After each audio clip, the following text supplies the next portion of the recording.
Merci beaucoup, Lucie. Bon, bonsoir à toutes et à tous. Alors, je vais essayer de vous présenter effectivement une partie de mes travaux de recherche. Vous me dites si je parle pas assez fort, je vais parler un peu plus fort, j'espère que vous m'entendez bien. Donc, je vais vous parler notamment de cette redistribution du vivant en réponse au signal de réchauffement climatique, qui fait partie effectivement des 5 grandes causes. Je ne vais pas vous parler aujourd'hui ou ce soir d'espèces exotiques envahissantes, même si effectivement ça fait partie de la biodiversité qui déménage et qui bouge. Mais là, c'est l'homme qui déplace cette biodiversité, des espèces exotiques. Ce sont les hommes, notre activité, les transports, la mondialisation, la globalisation qui fait qu'on transporte indirectement des espèces d'un continent à un autre. Et là, c'est pas qu'elles déménagent d'elles-mêmes, les espèces, c'est nous qui faisons déménager ces espèces, mais ça existe depuis très longtemps, hein, depuis que l'homme traverse les continents. Déjà à l'époque, Christophe Colomb a découvert les Amériques, c'était les premières expéditions qui ont amené des espèces exotiques en Europe et vice-versa. Et je vous parlerai plus spécifiquement ce soir des espèces natives, des espèces indigènes dans leur aire d'indigénat qui changent de distribution en réponse à un signal de réchauffement. Alors avant ça, je vais quand même faire un petit peu d'historique. Alors pourquoi on parle de redistribution du vivant? C'est parce qu'en fait, il y a un lien fort entre le climat et la distribution des espèces. Et ce lien, on le doit aux travaux de Alexander von Humboldt, que vous voyez ici, devant le mont Chimborazo dans les Andes, en Équateur. Alors, c'est des travaux qui datent voilà, de cette période, 1799-1804. Et à l'époque, Alexander von Humboldt est parti en expédition en Équateur, dans les Andes, avec un botaniste français, Aimé Bonpland. Et en fait, ils ont inventorié des espèces botaniques le long des gradients d'altitude en montagne et sur les volcans. On voit le volcan du Chimborazo dans les Andes en Équateur, sur plusieurs montagnes comme ça. Et en fait, Alexander von Humboldt s'est rendu compte qu'il y avait un élagement de la végétation de l'altitude qui suivait en fait des températures et une décroissance de la température à mesure qu'on monte en altitude. Ça, vous savez tous, quand vous allez vous promener en montagne, vous savez qu'il faut prendre avec vous quelques épaisseurs pour se couvrir quand on monte en altitude. Puisqu'à chaque fois qu'on gravit 100 mètres, on perd plus ou moins 0,6 degrés par 100 mètres d'altitude. Donc ça, cette perte de température avec l'altitude fait qu'on a un changement de climat. Et ce changement du climat fait aussi que des espèces différentes vont être croisées. Vous allez croiser des espèces à chaque fois différentes. Et cet étagement de la végétation en altitude, c'est un petit peu le premier signal détecté par Alexander von Humboldt. À cette époque, c'est un petit peu le père de la biodémographie moderne. Quand on parle beaucoup d'écologie aujourd'hui et de changement de distribution, on s'en réfère souvent à ces travaux. Je me permettais juste un petit peu de revenir en arrière sur ces autres travaux importants, notamment sur ce fameux tableau physique. Vous allez souvent entendre parler, si vous entendez parler d'Alexander von Humboldt, de cette image, qui est le fameux tableau physique d'Alexander von Humboldt et Aimé Bonpland. On voit les espèces listées en fonction de l'altitude sur différentes montagnes dans les Andes, et ça s'appelle géographie des plantes équinoxiales. C'est vraiment une référence en écologie aujourd'hui. Alors, grâce à ces observations, plus tard, Alexander von Humboldt, qui n'était pas seulement écologiste, il n'était pas non seulement écologue, pardon, mais aussi climatologue et physicien, donc il avait vraiment. Et il avait notamment aussi mis en évidence que les températures ne se distribuent pas de manière aléatoire dans l'espace. C'est-à-dire qu'il a bien vu qu'en altitude, la température décroissait à mesure qu'on augmentait, qu'on gravissait les montagnes, mais aussi en altitude. Et en fait, il a mis le premier, c'est lui qui a vraiment introduit le terme qu'on appelle isotherme. Alors, je ne sais pas si vous avez pas entendu ce mot. C'est un mot un peu barbare. C'est pas la même chose exactement que l'isotherme des thermos. Il y a la même idée, c'est-à-dire que une isotherme, c'est cette ligne imaginaire que vous voyez dessinée ici sur des cartes, qui représente en fait tous les points de l'espace qui reçoivent une égale quantité d'énergie. Par exemple, la même température moyenne annuelle. Si on relie tous les points de l'espace pour la même température moyenne annuelle sur une carte, on fait ce qu'on appelle un isotherme. C'est un peu la même chose que quand vous regardez une carte IGN, Topo, quand vous vous baladez en rando, et vous regardez les niveaux d'altitude. C'est la même chose, sauf qu'au lieu de relier des points d'égale altitude, on relie des points d'égale température. Et ces isothermes se distribuent de manière très très régulière dans l'espace. On appelle ça l'autocorrélation spatiale, en écologie, c'est-à-dire qu'à mesure qu'on va partir de l'équateur, qui correspond aux zones les plus chaudes, aux températures moyennes annuelles les plus chaudes, et qu'on va migrer vers les pôles, dans l'hémisphère nord, pôle nord, dans l'hémisphère sud, pôle sud, et ben on va avoir cette température qui diminue diminue de manière graduelle, température moyenne annuelle, et on va sauter d'une isotherme à l'autre. Et donc ces isothermes se distribuent comme ça, de manière à suivre en fait ce gradient latitudinal entre l'hémisphère nord et l'hémisphère sud. Et d'ailleurs, ces travaux d'Alexander von Humboldt ont largement inspiré les travaux de Charles Darwin, que vous connaissez sûrement mieux que Alexander von Humboldt pour sa théorie de l'évolution. Je n'en parlerai pas, mais je voulais juste faire ce petit clin d'œil aux travaux de Darwin qui sont inspirés beaucoup de l'expédition d'Alexander von Humboldt et des Mémoires en Équateur. Pour revenir aux travaux d'Humboldt, aujourd'hui, il y a vraiment un écho assez fort avec le réchauffement climatique, puisque la question qu'on peut se poser, c'est avec le réchauffement, on sait que la biodiversité répond au climat et qu'elle est distribuée de manière non aléatoire et très fortement reliée au climat. Et donc, avec le changement des températures, on suppose effectivement qu'il va y avoir une remontée en altitude ou une remontée en latitude de la distribution des espèces pour suivre ces isothermes qui se déplacent ou qui glissent sans qu'on les voit. En fait. C'est quelque chose qu'on ne perçoit pas, mais ces isothermes, elles se déplacent avec le temps, avec le temps. Et donc, en fait, récemment, en 2018 et 2019, j'ai eu beaucoup de travaux publiés en écologie parce que c'était les 250 ans des travaux d'Alexander von Humboldt, donc il y a eu pas mal de choses. Et là, je saute un peu du coq à l'âne, mais c'était pour vous présenter cette partie historique sur les travaux d'Alexander von Humboldt. Et là, je reviens un petit peu sur le contexte actuel que vous connaissez tous, c'est le réchauffement climatique. Du coup, cette image, vous l'avez certainement vue, enfin, j'imagine. Si vous ne l'avez pas encore vue, vous allez la voir souvent. C'est la fameuse crise climatique de Edward Hawkins, qui est un scientifique britannique climatologue qui a, pour la première fois, représenté d'une manière très visuelle ce que ça veut dire le réchauffement climatique d'un point de vue des données.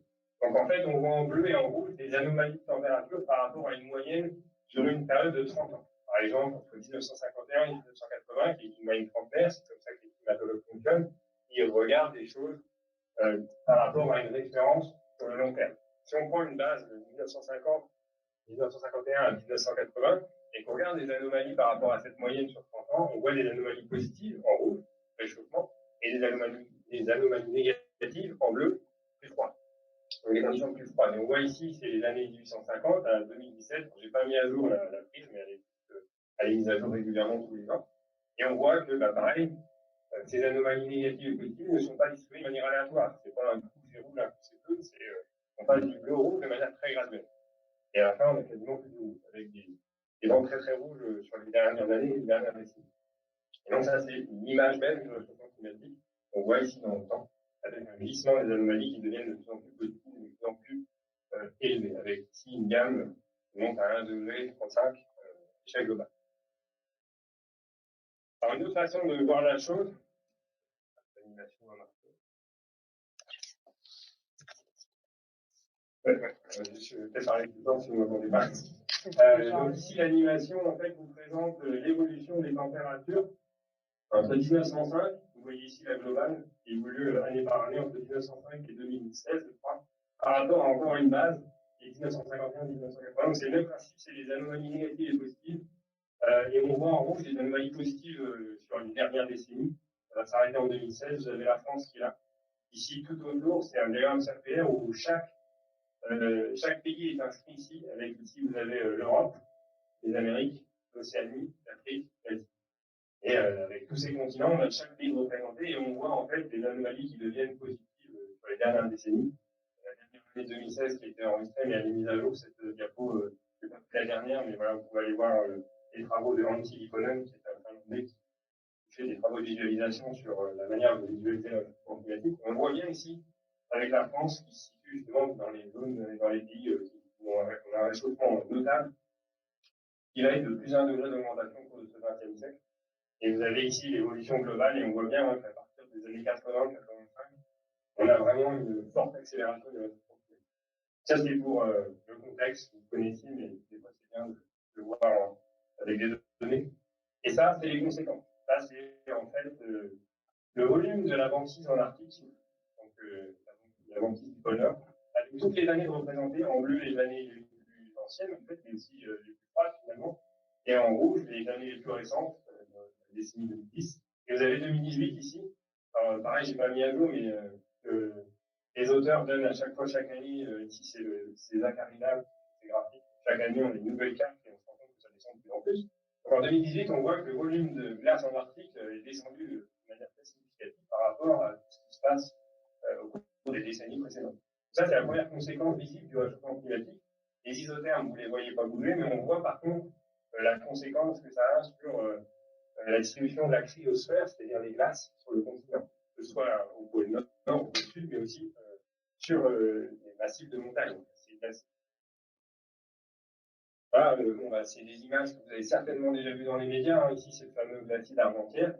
On voit bien ici, dans cette image de 1980, que les habitants pouvaient toucher le glacier à la main quasiment depuis là, en fait. Il ne fallait pas aller bien loin pour aller toucher la glace.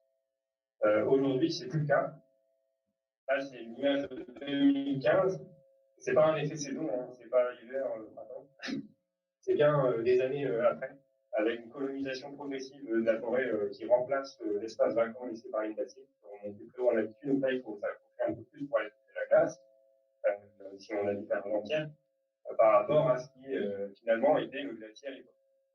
Et comme je vous dis, c'est pas un effet saison, parce qu'on entend parfois les gens qui disent oui, on nous montre des images, mais non, c'est pas des deux saisons différentes, c'est juste énormément d'années qui se sont écoulées, avec une vraie dynamique de recolonisation et ici des arbres qui ont déjà plusieurs années qui se sont installés.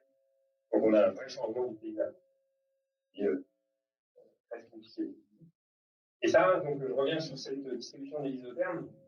Pourquoi? Parce que, comme je vous disais, la face visible, le fait de cet iceberg, c'est la manière dont les glaces fondent. On voit finalement la conséquence directe du glissement de ces isothermes à haute latitude, au pôle nord, ou à haute altitude en montagne. Mais ce qu'on ne voit pas, c'est qu'en fait, toutes ces lignes, elles bougent partout, pas seulement à haute altitude ou à haute altitude. C'est juste qu'on le voit plus là-bas parce qu'il y a la glace et que la glace, elle fond. Mais ce qu'on ne voit pas, c'est que ces isothermes, elles bougent partout, même sous les tropiques et même dans nos latitudes plus tempérées. Donc on va s'attendre finalement à une remontée de ces isothermes qui vont glisser avec le temps et le réchauffement climatique. Et c'est pareil en montagne, avec ici un glissement d'isothermes depuis les basses altitudes vers les hautes altitudes, et puis on a des effets versants. Hein. En versant nord, vous avez des expositions un peu moins fortes en versant sud, et du coup l'étalement n'est pas totalement le même de la végétation.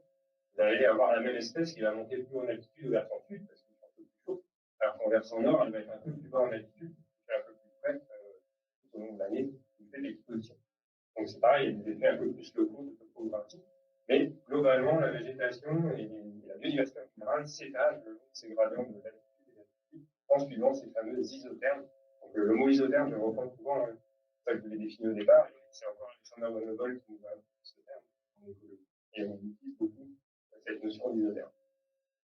Alors la question, c'est de savoir est-ce que les plantes ont suivi la migration de ces isothermes. Est-ce que les organismes bougent aussi vite que les isothermes remontent en altitude ou en latitude?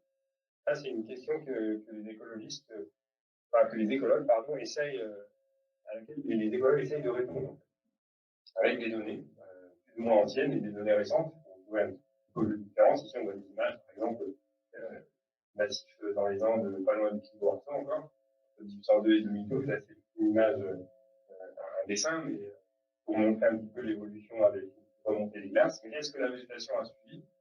Préférence pour faire les anneaux si vous connaissez et elles. Donc, est-ce qu'on a vraiment le déplacement de la végétation?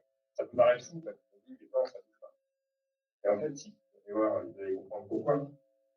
Je vais vous présenter en fait des résultats qui sont basés sur des travaux que moi j'ai pu faire quand j'étais en commentaire, en 2008, où on a étudié en fait pour la France entière, sur l'ensemble des massifs montagneux français, donc les Alpes, les Pyrénées, la Corse, Jura, Massif central, etc., les 6 grands massifs qu'on a en France, on a étudié des données en fait de distribution d'espèces végétales forestières entre 1905 et 2005. Et on a séparé cette base de données où on a des données qui ont été enregistrées par des botanistes depuis très longtemps. Hein, les botanistes en France ont plusieurs décennies, voire siècles. Et on a comme ça la chance d'avoir des archives assez intéressantes, des bases de données très riches sur l'information sur où on trouve telle espèce à telle année. Et du coup, avec cette base de données, on peut s'amuser à jouer à ce fameux jeu d'essais différents, à savoir est-ce que les espèces ont bougé entre cette période qu'on va considérer un peu plus froide, 1905-85, qui est la période pré-réchauffement climatique, et la période post-réchauffement climatique, 86-2015, 2005. Et comme vous pouvez voir ici, c'est juste une image pour une espèce, la cardamine à tête feuille, qui est une espèce de forêt de montagne, en fait, qu'on va trouver dans beaucoup de massifs montagneux en France. Et cette espèce, on voit sa distribution pendant la période bleue, ici, plus ou moins froide, et la période rouge, ici, en 86-2005. Et vous avez ici une courbe de réponse, c'est comme ça qu'on a On appelle ça comme ça en écologie un petit peu. Quand on fait des modèles, on essaie de modéliser la distribution de l'espèce en fonction du gradient d'altitude et on voit sa probabilité de présence en fonction de l'altitude. C'est-à-dire, plus je monte en altitude, plus je risque de voir cette espèce parce que c'est une espèce de montagne. Et en fait, son optimum altitudinal à la période ancienne, on va dire la période 1985, qui est la période plus froide que la période récente, on a un optimum en dessous des 2000 mètres. Alors que, à la période plus récente, 85-2005, mon optimum a glissé au-delà des 2000 mètres d'altitude en moyenne en France.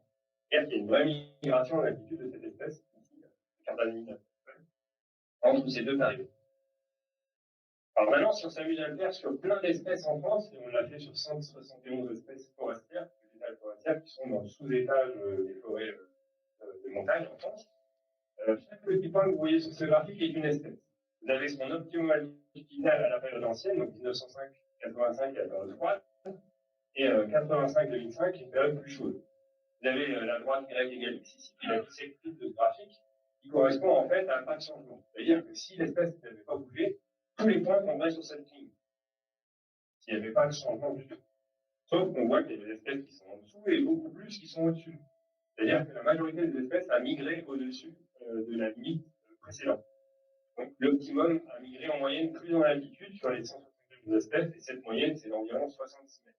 C'est-à-dire que si on fait la moyenne sur l'ensemble de ces espèces, la marche que ces espèces ont effectuée entre 1985 et la période 86-2005, c'est d'à peu près 66 mètres en altitude en moyenne. C'est moyenne. Chez certaines espèces migrent beaucoup plus, et d'autres migrent carrément en sens inverse. Ça arrive, des espèces qui vont plutôt migrer à basse altitude. Il y a des effets un peu de compensation locale parfois.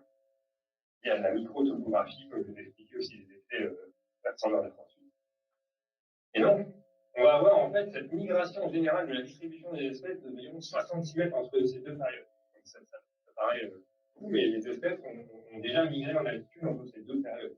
On n'est pas encore au réchauffement actuel qui est encore plus important que l'autre, enfin, qu'à l'époque où j'avais fait ces analyses. Donc ça a certainement encore augmenté en termes de migration en altitude. Et il faut savoir que, je reviens en arrière, que les isothermes, eux, en fait, si on calcule la vitesse, ou en tout cas l'amplitude à laquelle les isothermes ont migré en altitude entre ces deux périodes, et bien en fait, les plantes auraient dû migrer de 165 mètres. C'est énorme. Donc en fait, finalement, on observe que ces espèces ont migré, mais beaucoup moins que ce à quoi on devrait s'attendre si elles répondaient de manière synchrone. Pourquoi? Parce qu'en fait, le vivant réagit de manière beaucoup plus lente à un changement aussi rapide que. C'est d'ailleurs ce qui fait son originalité, si je puis dire, par rapport aux périodes glaciaires anciennes, où on dit, ah oui, mais c'est pas un peu plus beau, il y en a eu avant, quand on est passé à la glaciaire à l'interglaciaire, oui, c'est vrai. Et la rapidité à laquelle ça se passe aujourd'hui, c'est unique. C'est-à-dire que quand vous regardez la courbe de réchauffement climatique, ça fait une crosse de Hawking. D'ailleurs, c'est comme ça qu'on l'appelle, en fait, c'est la Hawking cross. Cette crosse de Hawking, c'est parce que le réchauffement est tellement rapide aujourd'hui que c'est ça qui en fait sa caractéristique par rapport au réchauffement passé. Et c'est ça qui pose question, c'est la vitesse à laquelle le réchauffement s'opère et la vitesse à laquelle le vivant, lui, réagit. Beaucoup plus lent. Il y a une inertie dans le système.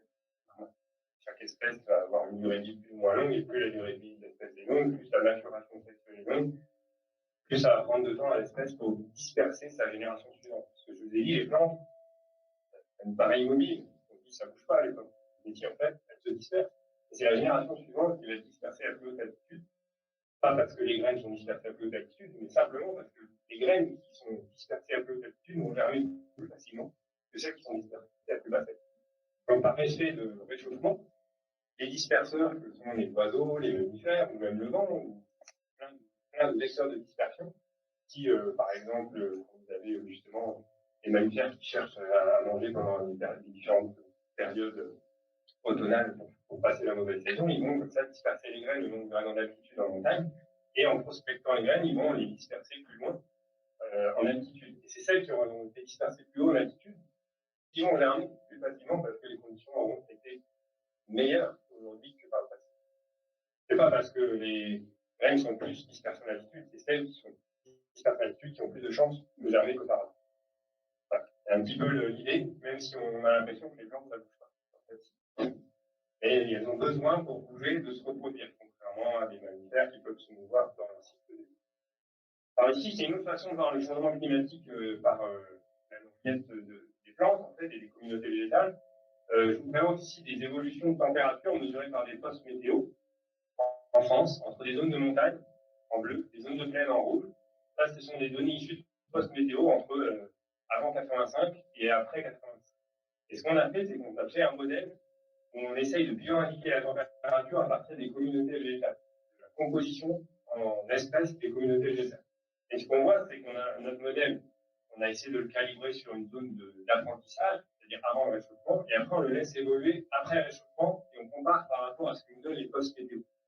Et on voit en fait qu'en montagne, la bioindication de température par les plantes suit, un peu moins bien, mais suit quand même l'évolution des températures des postes météo, c'est-à-dire qu'on a une augmentation des températures bioindiquées, mais avec un retard. Et alors en plaine, le retard est vraiment flagrant. C'est comme si on avait un encéphalogramme plat, c'est-à-dire que les espèces végétales ne présentent pas de réchauffement durable par la bioindication. C'est comme si en fait, elles ne pouvaient pas se déplacer en plaine parce que justement, il y avait peut-être des entraves, il y a des entraves à la migration, et ça, on revient à l'artificialisation des sols qui était évoquée, ou la fragmentation des habitats, qui fait que les espèces ne peuvent pas migrer en plaine. Et du coup, par cette absence de migration, en fait, la bioindication nous dit que la température reste la même, sauf que c'est juste les espèces n'ont pas pu migrer, ne se sont pas déplacées. Donc on a cette impression qu'il y a effectivement pas de changement, et une espèce de retard de réponse de la bioindication par les espèces végétales par rapport à la situation de montagne, où là, on a en fait une réponse, mais avec un petit retard, un léger retard quand même par rapport à la température qui nous est donnée par des postes météo classiques, mesurés avec des thermomètres, etc. D'accord. Donc ça, c'est un petit peu l'idée de voir le réchauffement climatique, la réponse qui nous est donnée par le vide. Comment ça réagit. Enfin voilà, pour un petit peu résumer la situation, comment les plantes migrent en altitude, c'est ce que je vous disais, elles ont besoin de se reproduire. C'est impossible pour elles de migrer autrement que par la reproduction, donc c'est la génération suivante qui migre. Cette migration est d'autant plus rapide que finalement l'espèce a une durée de vie courte, entre guillemets, est capable d'entrer en maturation rapidement pour se disperser, et aussi que finalement sa capacité de dispersion soit importante. C'est-à-dire qu'elle bénéficie de vecteurs de dispersion, comme les oiseaux, les mammifères, les insectes, qui vont permettre aux graines d'être dispersées à très longue distance.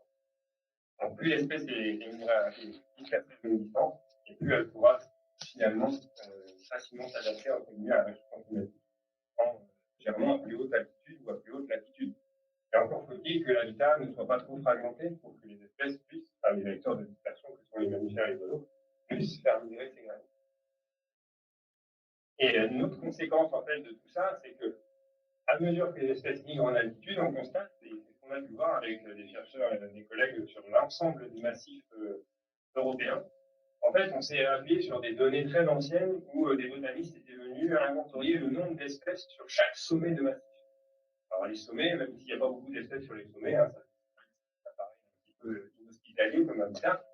Il y a beaucoup de neige, mais il y a des zones en fait où on a des espèces vraiment endémiques de ces situations-là, des espèces alpines, comme ici cette espèce, un Rhodas cilié, qui est une espèce qu'on trouve dans les Pyrénées. En fait, ces espèces-là, ces espèces alpines, on s'est rendu compte avec le temps qu'on avait une augmentation de la diversité de ces espèces à haute altitude. C'est-à-dire en fait qu'en plus de ces espèces alpines, il y a de nouvelles espèces qui arrivent, des colonisatrices qui viennent de plus basse altitude, justement. Ça fait le lien avec ce que vous disiez tout à l'heure par rapport à la migration des plantes vers les sommets. Et en fait, cette migration rajoute de la biodiversité sur les sommets. Alors, ça peut paraître une bonne nouvelle, a priori, de se dire on a plus de biodiversité sur les sommets, et c'est aussi plus de compétition pour l'espace. Parce que ce sont des zones où on a une surface réduite, un habitat réduit. Les espèces alpines sont très spécialistes de cet habitat.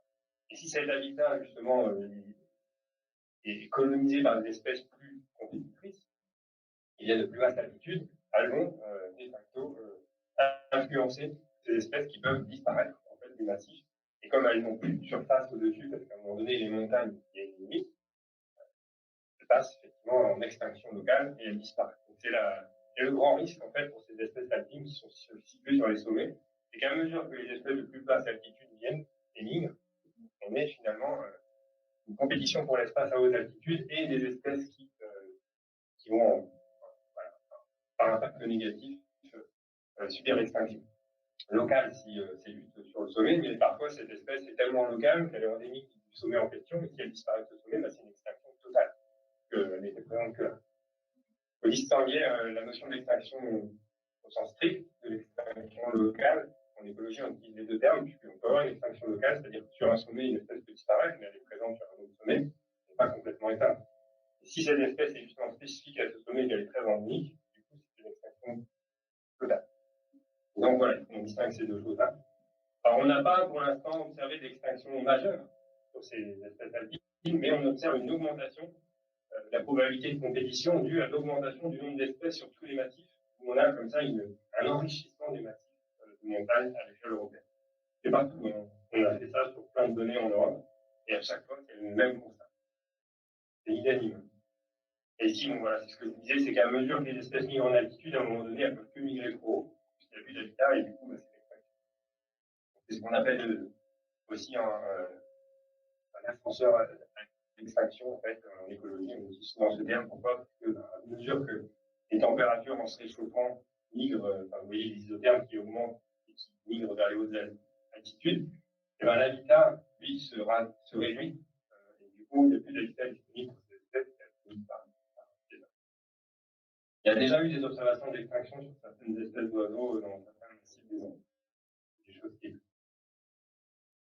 Alors ça, c'est les résultats justement sur plusieurs groupes taxonomiques. Je vous ai parlé des plantes tout à l'heure, mais en fait, si on fait une étude, ce qu'on appelle une méta-analyse en écologie, on regarde sur plusieurs groupes taxonomiques différents, comment les espèces, à quelle vitesse les espèces migrent en altitude. On a ici des données sur l'ensemble des Alpes. En fait, ça, c'est pour les Alpes européennes, côté français, côté autrichien, allemand, italien, suisse, évidemment. Donc voilà, l'ensemble des Alpes, en fait, on a des données assez riches sur un massif, parce que c'est un massif en Europe qui a été inventorié par tout plein de botanistes, que ce soit côté suisse, allemand, etc. Et en fait, grâce à l'ensemble de ces données, on a pu mettre en évidence pour différents groupes taxonomiques des vitesses de migration en altitude qui sont très différentes. On voit que les insectes, comme les papillons, qui sont un groupe majeur et qui sont un groupe très étudié par les écologues, les papillons font partie des insectes les plus étudiés, qui sont charismatiques, les gens aiment bien les papillons. Normal, c'est joli, mais c'est vrai que c'est pas seulement les papillons qui représentent les insectes, mais malheureusement, on a une vision assez biaisée de la biodiversité. Alors, c'est vrai que beaucoup de gens ont étudié les papillons, entre guillemets, et on s'aperçoit que pour ce groupe taxonomique, la migration est rapide. On a une vitesse de migration ici qui est de plus de 100 mètres par décennie pour ce groupe-là, et qui dépasse même la migration. Alors, ce que j'ai mis ici en barre verticale, c'est l'isotherme, c'est-à-dire la vitesse à laquelle la ligne, cette fameuse isotherme de température, a migré en altitude dans les Alpes en moyenne. Et en moyenne, on a environ 60 mètres de migration. Cette ascension, en fait, des isothermes qui montent comme ça en altitude. Et là, la petite finale a fait migrer les papillons et les insectes en général. Au-delà, c'est 70 mètres par décennie. Pour les reptiles, c'est quasiment 70 mètres par décennie. Ça suit à peu près les isothermes. On appelle d'ailleurs ce groupe ectotherme aussi. C'est intéressant puisque ce sont des espèces. Le terme ectotherme veut dire que ce sont des espèces qui vont être très sensibles à la température, contrairement aux endothermes comme nous, les mammifères. Nous, on peut réguler la température interne de notre corps pour justement pallier à les variations thermiques de l'environnement, sauf que les ectothermes dépendent directement de cette variation thermique de l'environnement extérieur. Ils l'utilisent d'ailleurs pour parfois récupérer l'énergie en se mettant au soleil. Vous voyez bien les lézards pratiquer voilà, le bronzage pour récupérer l'énergie, justement. C'est parce qu'ils ont besoin de cette énergie qui vient de l'extérieur et justement, ils sont très sensibles à la température extérieure. Donc, les ectothermes vont être sensibles à ces variations de température et on voit bien que les ectothermes répondent assez rapidement et assez fortement à ce réchauffement avec une migration qui est quasiment identique à celle des isothermes. Pour les oiseaux aussi, on a une réponse assez forte. Les amphibiens qui sont aussi des ectothermes répondent aussi, un peu moins que les reptiles ici. Et les plantes herbacées répondent, mais comme je vous ai dit, avec un retard.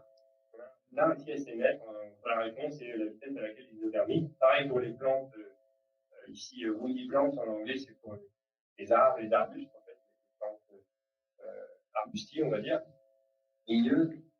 Les fougères ici, qui ont aussi une vitesse de migration moindre. Et enfin, les plantes alpines qui migrent beaucoup moins rapidement, aussi parce que l'espace disponible est beaucoup plus petit, pour vous l'expliquer. Donc, elles ne peuvent pas non plus migrer plus qu'il n'existe d'espace, en fait.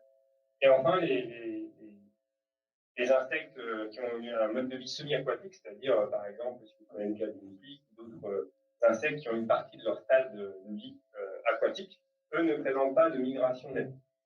on n'a pas de signal, en tout cas pour ces espèces-là. Est-ce que c'est parce que dans le milieu aquatique, la fragmentation de l'habitat est tellement importante de ces habitats que la migration est difficile, ou est-ce que c'est parce que à la fonte des glaciers, on va avoir de l'eau froide qui va redescendre, qui va finalement permettre à l'eau de conserver une température qui est globalement beaucoup plus fraîche que la température de l'air, et donc on n'a pas un réchauffement aussi net de la température de l'eau par rapport à la température de l'air.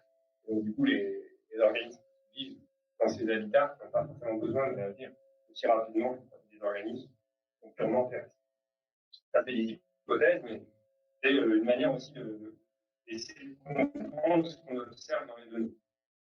C'est des données, hein, c'est pas, voilà, pas des modèles, c'est pas des simulations, c'est des données observées.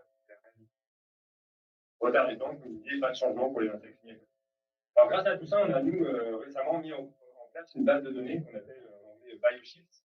Pourquoi? Parce qu'en anglais, le déplacement c'est Shift. Donc on a comme ça recensé l'ensemble des études qui, depuis ces dernières décennies, ont documenté les déplacements d'espèces en latitude ou en altitude. Et on a tout mis dans une base de données qui est en libre accès. Vous pouvez d'ailleurs aller la voir si vous voulez sur un site qui s'appelle Figshare où on peut partager des données. On a mis en partage cette base de données qui contient en fait des observations sur un nombre assez important de groupes taxonomiques. Alors, je ne sais plus qui mis les chiffres, tout à l'heure. L'idée, c'est que cette base de données, elle recense pour chaque étude, par exemple, une étude qui a été faite en milieu marin. Alors, c'est une base de données qui va couvrir à la fois les espaces marines et les espèces terrestres. Et on va recenser à chaque fois, pour chaque étude qui a été publiée dans la littérature scientifique, quelle espèce a migré de combien de kilomètres en altitude, de mètres en latitude. Beaucoup de chercheurs se sont posés cette question. Donc, déterminer la vitesse à laquelle les organismes répondent à ce changement climatique, que ce soit en milieu marin ou en milieu terrestre. Et chaque étude donne en fait des vitesses de migration pour une espèce donnée sur un pas de temps donné et à un endroit donné. Alors ici, c'est une étude publiée en 2013 dans la revue Science qui présentait des déplacements en latitude pour les espèces marines dans ces zones-là. Donc on a comme ça cartographié les zones que l'étude a étudiées. Et pareil, ici un exemple de travaux que nous on avait publiés sur les massifs français, c'est l'étude que vous avez fait juste avant, où on avait étudié la migration des espèces végétales sur les 6 massifs montagneux en France, et où on a justement mis ces données aussi dans la base en libre accès. Donc on a recensé comme ça tout plein de références scientifiques, 258 au total, dont 57 en milieu marin, qui documentent ces vitesses de déplacement. Vous avez un résultat global là sur ces différentes espèces et différents groupes taxonomiques. En nombre d'observations, on a pu récolter 30 500 environ observations de déplacement, qui est énorme en fait, de quantité d'informations qui a été publiée depuis les dernières décennies. Des observations de déplacement pour à peu près 12 000 espèces. Donc, 12 000 espèces, ça peut paraître beaucoup, mais en fait, c'est rien du tout par rapport à la biodiversité qui existe, sachant qu'en plus, on ne connaît pas toutes les espèces, en fait, on n'a peut-être pas encore tout déterminé, notamment chez les insectes. Donc, on a une vision assez, finalement, biaisée parce que c'est finalement assez peu. Et du coup, ici, vous avez comme ça plein d'observations, et surtout pour les plantes. Vous avez ici les Magnolopsidia en latin, donc c'est les plantes à fleurs, les angiospermes. On a beaucoup d'observations de déplacement pour ces groupes-là, et comme je disais aussi les insectes, papillons, les oiseaux, etc.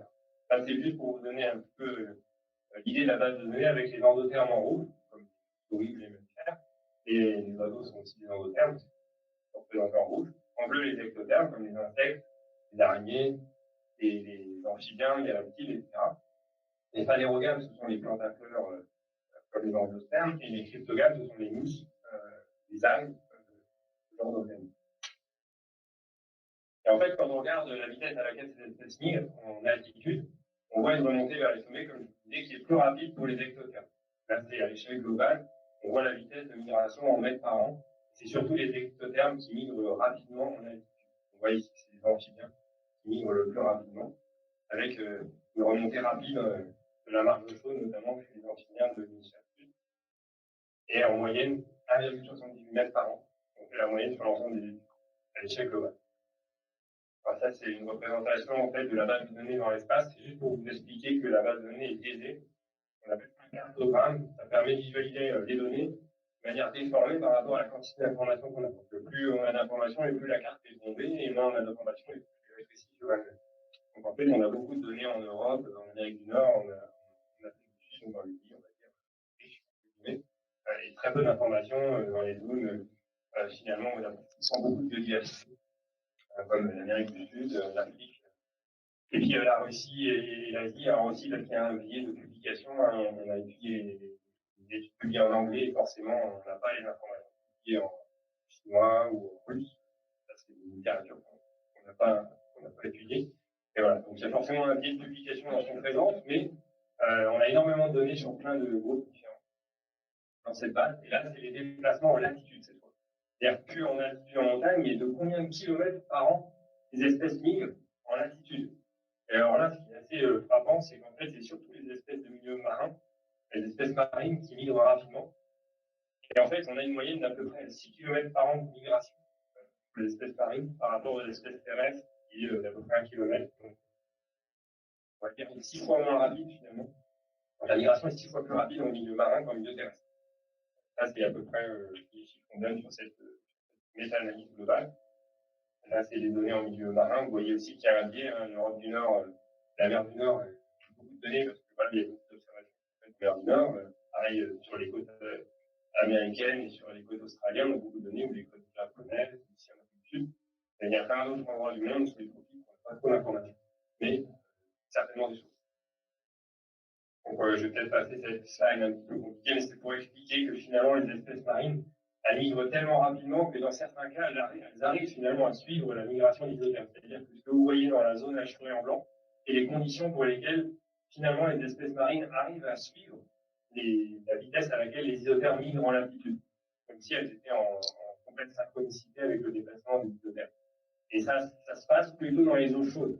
En fait, ici, vous avez en jaune la température des moyennes en fait, de référence. Et ça se passe plutôt au niveau des zones les plus chaudes, donc sous les tropiques, que les déplacements sont les plus rapides.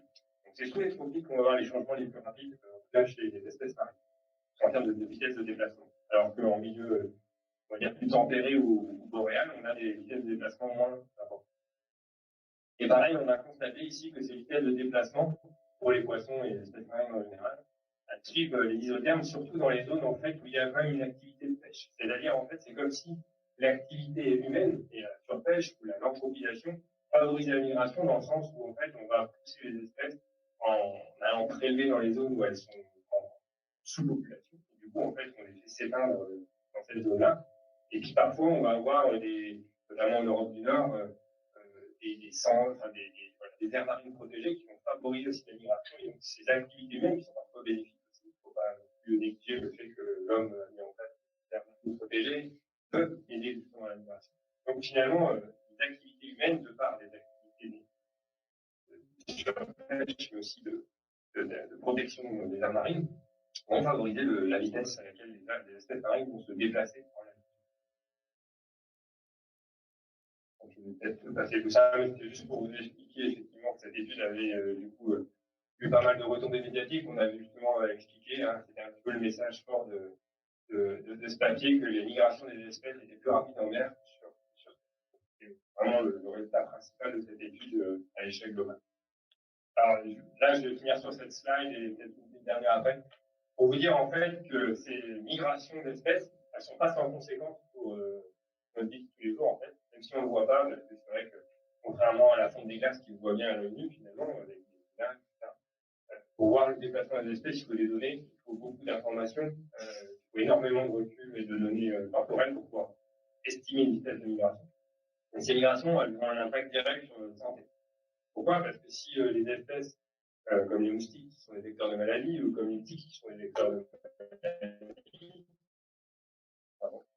Donc ici la tique, les moustiques qui véhiculent différents types de maladies, hein, le paludisme pour les moustiques, et puis la maladie de Lyme pour les tiques, et ben ces maladies vont elles aussi migrer.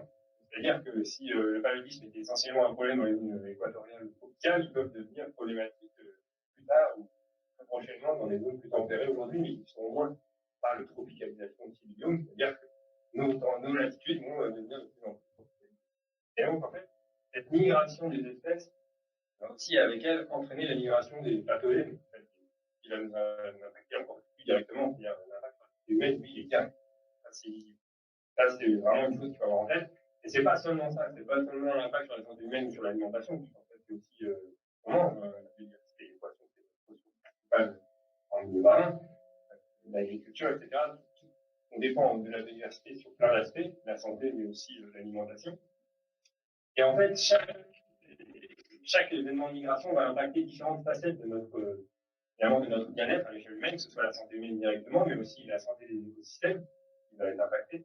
Et enfin, le changement climatique lui-même. Je ne sais pas si on vous en a déjà parlé, mais le fait que les espèces migrent en latitude vers le nord, notamment les arbres ou les arbustes, on va avoir en fait un changement de l'albédo, c'est-à-dire que si la glace fond et qu'à la place des glaciers ou de la banquise s'installe de la végétation, on va avoir une différence d'albédo qui fait que on peut avoir en fait une boucle rétroactive positive qui va enclencher encore plus de réchauffement climatique puisqu'on a moins d'effets de réverbération du sol, enfin, de l'activité d'ensoleillement, enfin de rayonnement solaire direct, pardon, qui fait qu'en fait, on va avoir un réchauffement, un emballement du réchauffement climatique de par l'activité en fait de migration du nord.